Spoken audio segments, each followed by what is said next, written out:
L'indignation est à son comble au Sahara occidental occupé, après l'assassinat de l'activiste Lehbib Ghreichi par les forces de répression marocaines. Dans plusieurs villes et principalement à Dakhla, les manifestants ont crié leur indignation après la torture et le crime perpétré contre ce jeune Sahraoui.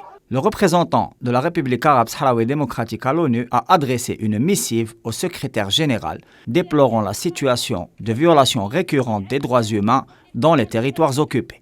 Pour rappel, toutes les missions de contrôle humanitaire ou médiatique sont interdites par l'occupation marocaine. Cet acte ignoble rappelle l'assassinat du jeune Mohsin Fikri en 2016, ce qui avait enclenché un mouvement populaire de grande ampleur dans le Rif, faisant ainsi vaciller le trône royal.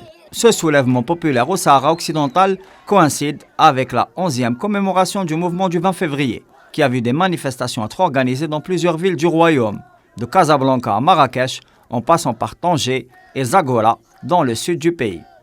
Les manifestations étaient principalement dirigées contre le gouvernement Aziz Akhannouch, très impopulaire et accusé de la flambée des prix ainsi que de la situation socio-économique catastrophique que vivent les couches populaires marocaines, plus que jamais en crise multidimensionnelle. Pour rappel, Rabat vit une situation d'isolement diplomatique, pendant que la RASD cumule les victoires dans ce registre. Le président Ibrahim Ghali s'est rendu récemment à Bruxelles pour le sommet Union africaine-Union européenne. Il a également reçu le vice-chancelier chargé des affaires étrangères du Honduras, qui a effectué une visite dans les territoires libérés du Sahara occidental pour reconduire la reconnaissance de son pays à la RASD.